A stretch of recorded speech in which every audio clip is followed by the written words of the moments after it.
เมื่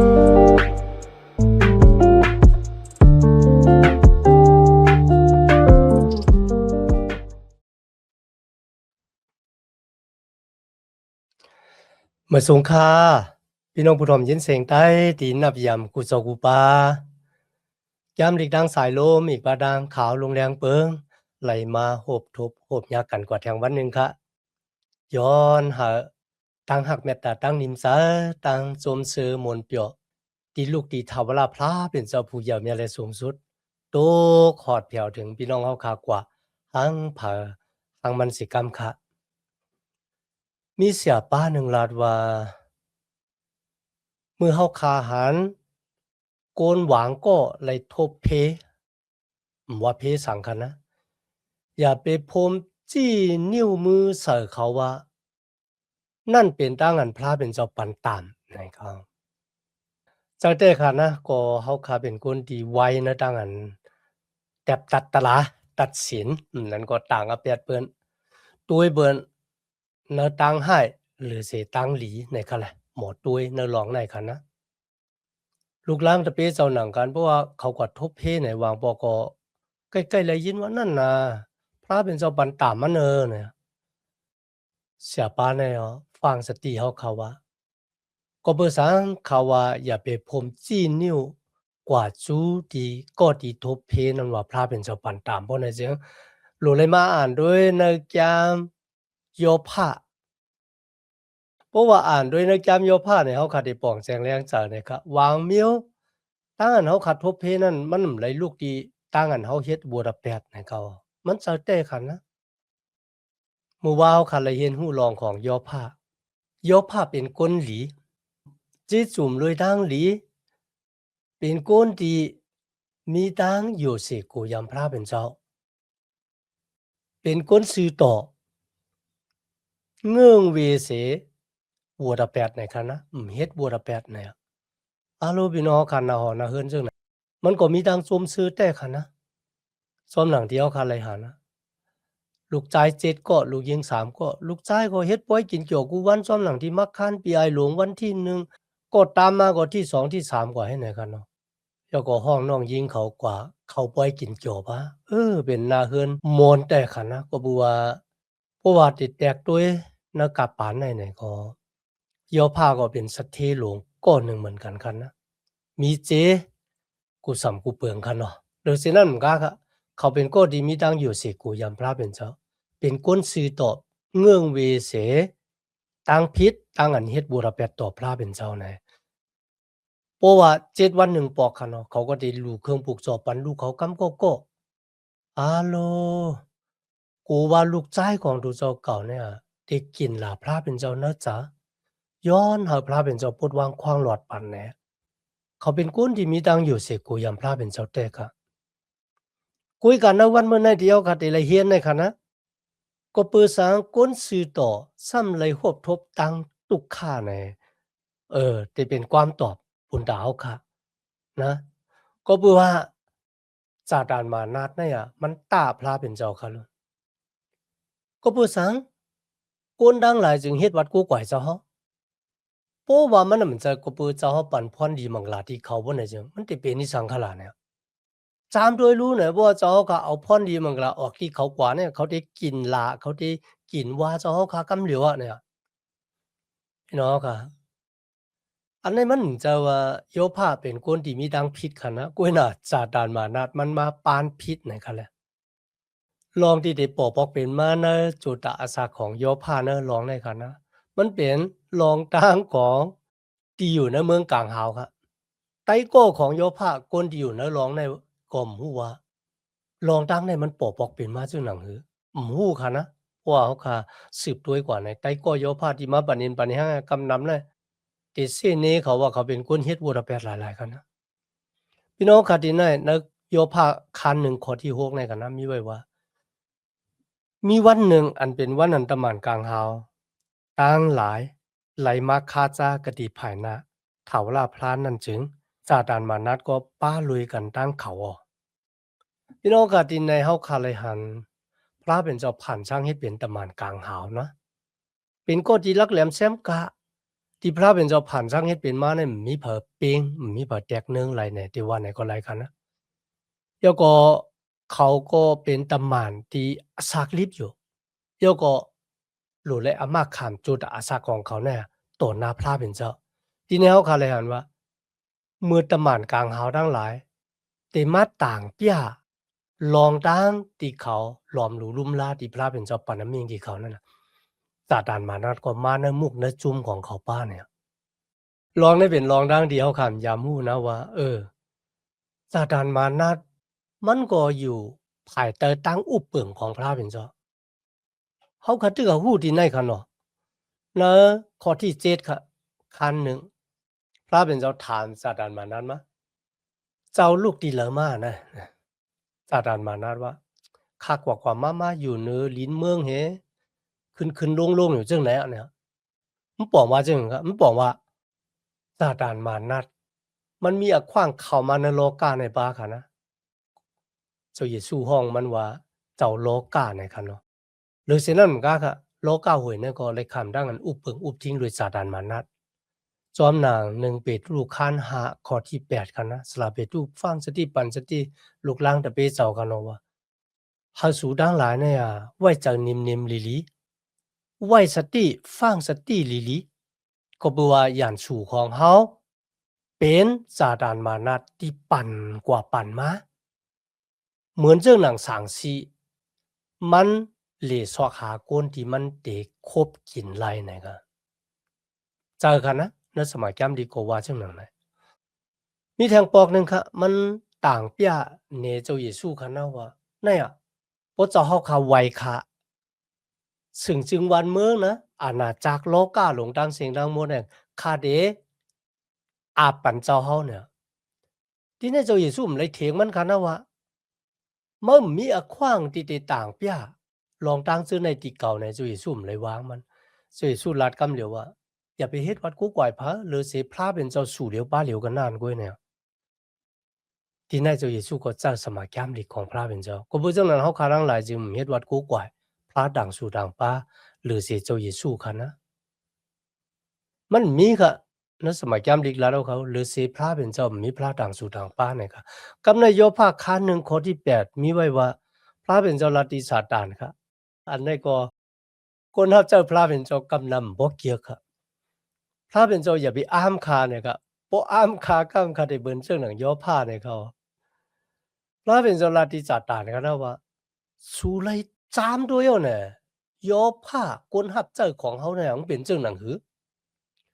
ในแผ่นลิ้นกำพาโลกาเนี่ยนะมีเผยเหมือนเขาในคณะเป็นคนที่เจ๊จุ่มรวยดังหลีเจ๊จุ่มลีนะครับรวยดังหลีเนี่ยนะเต็มทนเป็นคนซื้อต่อเป็นคนอยู่เสกูยังพระเป็นเจ้าเป็นคนที่เงื่องเวเสตั้งเมือกเรื่องทั้งหลายอัลโลพระเป็นเจ้าอามนะที่หนึ่งค่ะเป็นคนเจ๊จุ่มรวยดังหลีที่สองเป็นคนซื้อต่อที่สามเป็นคนอยู่เสกูยำพระเป็นเจ้าที่สี่เป็นคนที่เงื่องเวเสตั้งเมือกเรื่องพระเป็นเจ้าอามกันนะแล้วข้อที่9ข้อที่10ซาตานขึ้นตอบที่พระเป็นเจ้าว่าอ๋อโยภามันอยู่สิกูยำพระเป็นเจ้าเรื่องนั้นฮะเจ้าห่มเลยล้อมโห่ขอบตูมันไว้ค่ะนี่ที่ในลีอามนะซาตานมานั้นมันก็แก่มแหมย่อผ้าอยู่ย่อกุ้ยหน้าที่ในมันหันว่าพระเป็นเจ้าเลยล้อมโห่ขอบตูย่อผ้าเอาไว้มันจะล้อมโห่ขอบตูย่อผ้าไว้ค่ะที่ในมันลาดว่าอีกตั้งหน้าหอหน้าเฮือนของเขา อีกตั้งกูสำกูเปิงที่เขามีอยู่เสกูปากูผายเจ้าคาเลยล้อมโห่ไว้หรือเสียนั่นก็เจ้าคาเลยปันพรหลีมังกลาน้ำตีนลายมือของเขาเขากว่ายิบอันแล้วก็มีพรหลีมังกลาทั้งเสียงทั้งหมดภูงชัดตะดิกสารของเขาก็นำขึ้นมาเหนือแผ่นดินเมืองในข้อที่11ค่ะกุ้ยกานะครับเพราะว่าพระเป็นเจ้ายืนมือเจ้าเฮาเนี่ยกว่าเตอคู่ของนะปิจิอุกษาที่ย่อผ้ามีอยู่ผู้ไหนจึงเขาได้ลาเขาได้กินว่าต่อหน้าเจ้าเฮาคากำเหลียวเนี่ยนี่มันต่างกันนะพี่น้องค่ะจากดันมานั้นมันต่างกับเป็ดย่อผ้าเขา มันว่าติเต้มันขนาดว่าโยผ้าเนี่ยเป็นก้นหาอาโจติเจ้าเฮาขากันนานเว้ยในวันเหมือนในมันก็ไขวานนั้นนะก้นมาอยู่มาตำจันนะจุยสู้ในไขหาอาโจติเจ้าเฮาขากันนานเว้ยเนี่ยกันนะเพราะว่ามันเลยอาโจบ่เนี่ยจึงมันได้กินว่าหลาว่าเจ้าเฮาขากันเด้อตามด้วยเลยเนี่ยเอากูสำกูเปิงที่เขามีอยู่นั่นน่ะพี่น้องค่ะหวางคำก็ที่จาดานมานาดว่าเนี่ยมันก็ทำใครเจอไว้ก็ซ้อมหลังเดียวค่ะเลยหันคดีหยานวางโก้ค่ะเนาะเพราะว่ากวาดทบหญ้าลอมริมรักบ่หน่อยจึงพี่น้องค่ะกินว่าหลาว่าพระเป็นเจ้าก็มีค่ะนะพระเป็นเจ้าตามหันห้าเนี่ยข้าเนี่ยซื้อโยต่อเจ้าเฮาหมอกกันได้ยามเฮ็ดผิดได้บ่ก็บ่สังเจ้าเฮาตั้งหยับผืดตั้งทุกข้าขานจะป่อมานะจุดอาสักขะนาเฮือนขะหน้าที่การงานขะเนี่ยบ่เป็นจังได๋เด้อคำอยู่เมาเนี่ยค่ะนะก้อยกาเฮาก็ได้สืบด้วยกว่าว่าโยผ้าจองเป็นกวนจังหนังนั้นพี่น้องค่ะซาตานมานาดมันจังโกนเฮาค่ะนะก็ลีอ้ามจาค่ะในวันเมื่อในค่ะนะมีโกนหวังจุ้มเนี่ยเขาก็เฮ็ดวัดซาตานมานาดข้าได้ใครเฮ็ดวัดนะก่อไว้ผีไว้สางหรือสินั้นมันก็หลู่เครื่องปลูกจ่อปันมันให้ไหนกันนะกุ้ยก็ซาตานมานาดมันยำปันของหลีพรหลีอย่างดีเฮาขายแมวแล้วก็ปานเจ้ามุนอยากกุนออกคำดาเวดไว้สินั้นก็ไล่คันนะ ซึ่งจึงวันเมืองที่อยู่ล้อมหอบคนมีอิสระเฮ็ดวัดกูก่อยคุณพี่คุณสูงเฮ็ดวัดกูก่อยอยู่นางสังทูโอ้ยเอาคนมีอิสระก็หันว่าเฮาหลู่เฮ็ดวัดกูก่อยจอมเขาเนี่ยวันหนึ่งมาคนต่างเจ้าคือมาขีนิกเต็กเต็งเขาพระเป็นเจ้าก็ลาตีคนมีอิสระว่ากว่าแลกว่าอากูหูนางสังทูแลสุเปแปดก็เอารู้เนี่ยอย่าไปมาห้องให้ต่อเก่าเนี่ยพี่น้องค่ะคนมีอิสระก็พวกญาเพศทุกขาก็ห้ามดีฮักไว้ก่อกันนะแค่จะแต้มลงพระเป็นเจ้าเขาเลยเฮ็ดผิดกว่าเจ้าเจ้าเป็นพระปู่หมอนของเขาเจ้าเป็นเจ้าพระสู่เหลียวป้าเหลียวไว้แค่นจอยเขาขาสิกรรมเนี่ยพระเป็นเจ้าก็ซ้ำเป็นพระเป็นเจ้าตีดีฮักขึ้นเลือกเก็บออกก้นก็หนึ่งเขาเป็นผู้อ่อนโหเสียวเลยตึกเป้ยันสู่ของเขารวยพุงตันคู่ของพระเป็นเจ้า ก็เพราะซึ่งนั้นการนักขิงในคณะหลายก็เนี่ยใครเฮ็ดวัดกู้กว่าคุณโสมานะเพราะว่าพระเยซูเนี่ยเถียงไปน้ำเหลวกันนะหวังก็เปลี่ยนซึ่งนั้นได้ๆกันนะโอ้ยมือซาตานมานัดย้อนขว้างซึ่งไหนกันนะพระเป็นเจ้าวาดีมันว่าจังก็พระเป็นเจ้าลาตีซาตานกันนะด้วยรู้นะกูสำกูเปิงที่ย่อผ้ามีอยู่นั่นน่ะอยู่ในอาณาของมาแล้วไม่อย่าไปยืนมือมากกว่าตื้อตูเขากันนานเว้ยมันบอกว่าปิเจียวจากกามีเนี่ยพระเป็นเจ้าว่าเฮาปันอขว้างหาซาตานมานัดเนี่ยอย่ารู้อย่าแล้วแบบเซ็งๆโลซาตานมานัดโจมหนักอะมือไหลอขว้างอะเยจังหนังไหนพี่น้องค่ะซาตานมานัดเนี่ยมันต่างกับเปียดพระเป็นเจ้าคันพระเป็นเจ้ามันกึ่งทึกกึ่งตันที่ได้ขามตั้งอันโกนหับท่ามนาการเจ้าค่ะปาเหลียวเว้ยกึ่งทึกกึ่งตันที่โกนที่หักเจ้าค่ะปาเหลียวเนี่ยนะมันไขลาดว่าที่ย่อผ้าหักเจ้าค่ะเนี่ยเจ้าขาดจางมันลุยดังอันปันพรดีมังกะพี่น้องค่ะจาดานมันเป็นยานสู่ต่อพระเป็นเจ้าแล้วก็เป็นยานสู่ต่อโกนโลกาแท้ๆค่ะนครที่13ย่อผ้าคันหนึ่งค่ะนะ อยู่มาวันหนึ่งนะครับเมื่อลูกชายลูกยิงของ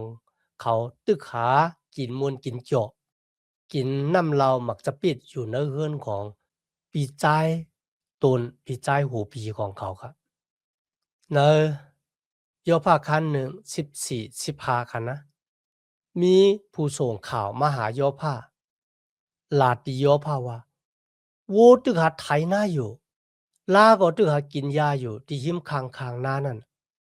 กวนเสียผ้าเข้ามาโจรเอายอก็แหมลูกเล่งของเขาค่ะรวยหลับรวยแล้ว มีขาก็เหลียวเว้ยตีปลายออกมายอก็ส่งข่าวถึงเจ้าเฮาเนี่ยโลพี่น้องเฮาค่ะได้ค่ะภายซ้ายมือในค่ะนะวัวก็ตึกหาไถนาลาก็ตึกหากินยาอยู่กวนเสียผ้าเข้ามายอก็โจรแถมลูกเล่งของยอผ้าตายหรือก็เหลียวแลนมือส่งข่าว เนอกิ่งเดียวกันค่ะนะเนอข้อที่16ค่ะเนอกิ่งที่ก็ที่มาส่งข่าวที่ขาลาดอยู่เนี่ยมีคนแถมก็ แล่นมาแถวเฮาค่ะนะมีไผของพระเป็นเจ้าลูกเหนือผ้ากลางหาวบุญตกลงมาใหม่โซอีกบาดังลูกเล่นของเจ้าเฮาเผาก้นกูก็ไม่ตายก่อนหมดหรือข้าก็เหลียวตีปลายป้นหลอด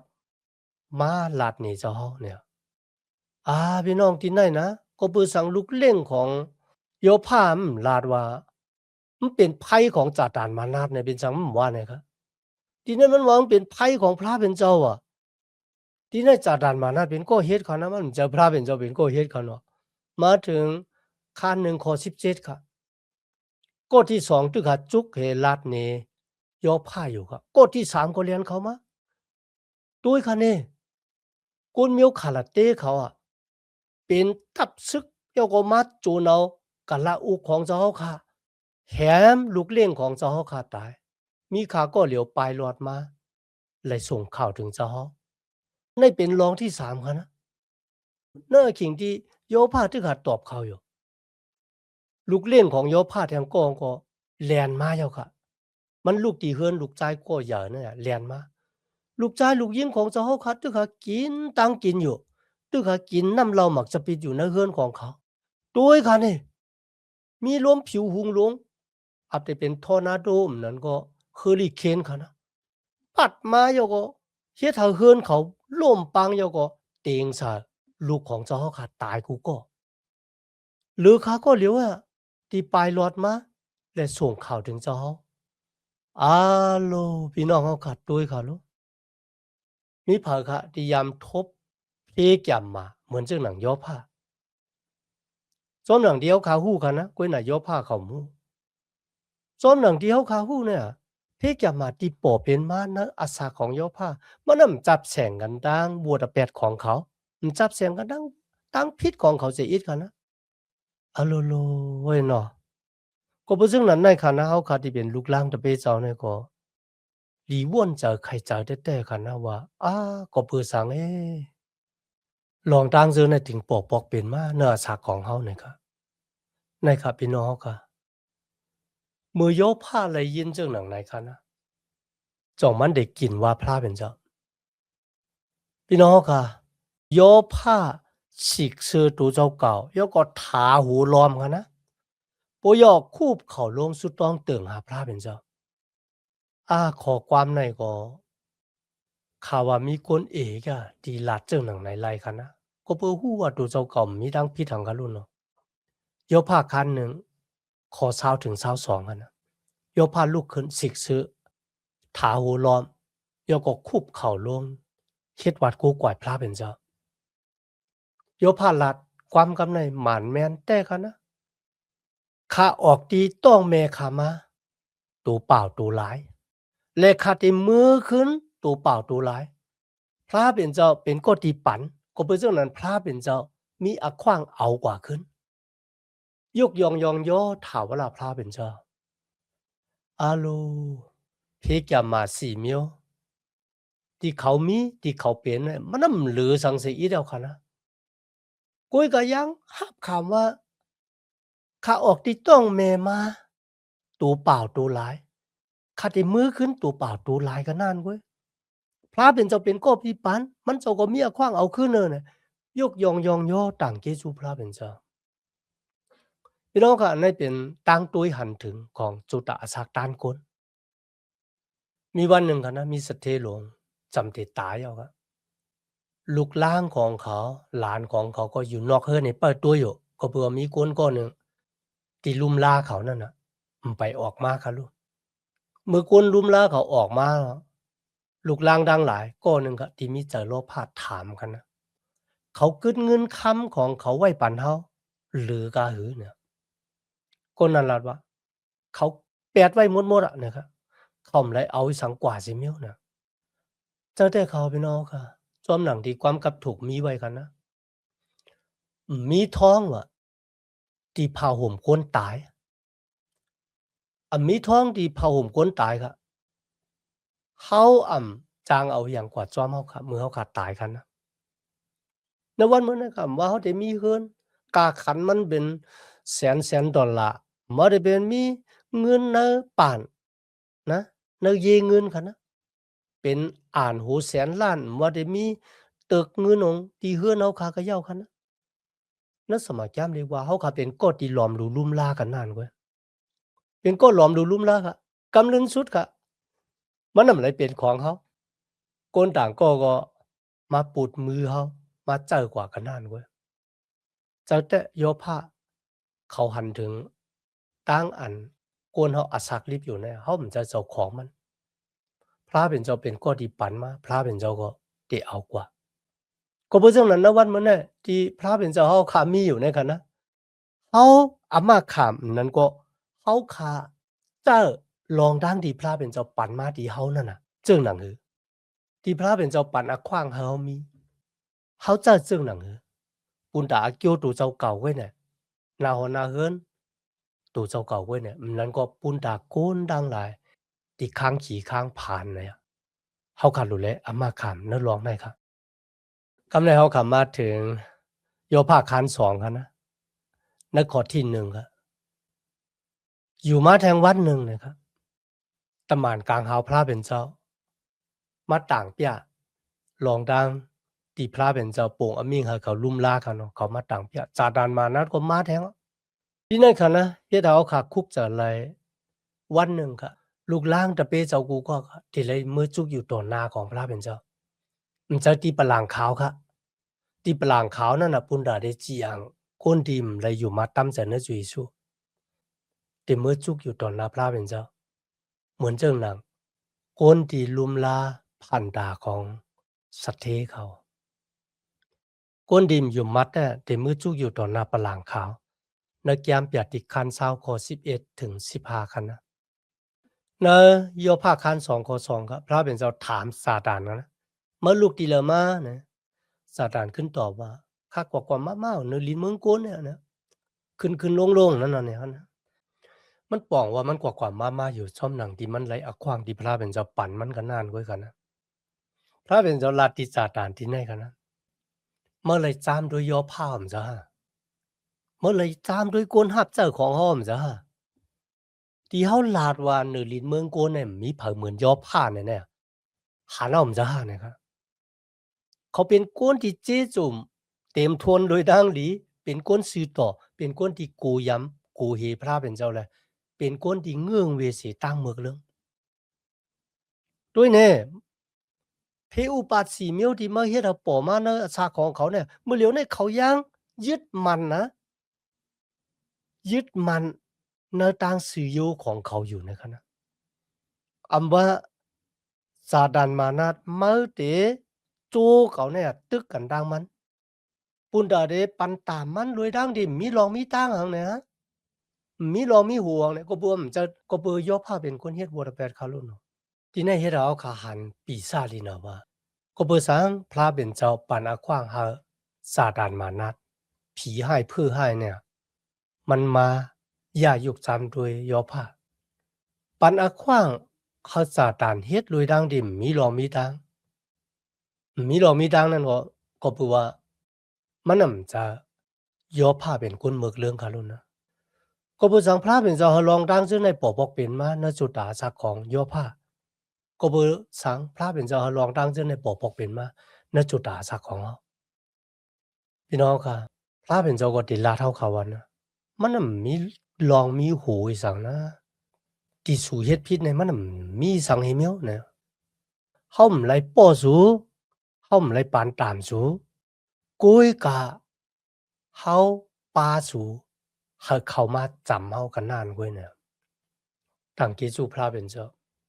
มือลองตั้งตุกข่าอย่าเปิดปอบอกเป็นมามีสองตั้งค่ะหนึ่งสุดจับสุดจูพระเป็นเจ้าสองก็กองหลังแปดมันเจ้านะก้อยกะดีในย่อภาพเลยเฮ็ดจังนั้นก็ย่อภาคกนหับเจ้าเฮาเนี่ยสูลาดว่าบ่เฮาปันอะขว้างเฮาสูย่าเพียวมวยแบบกูสำกูเปิงที่เขามีอยู่บ่ไหนจังเขาเตกองหลังแปดเฮาด้วยรู้มือเหลียวในเขาไม่ได้กองหลังแปดเฮาเนี่ยเขาย่างเป็นคนที่เจจุ่มโดยดังหลี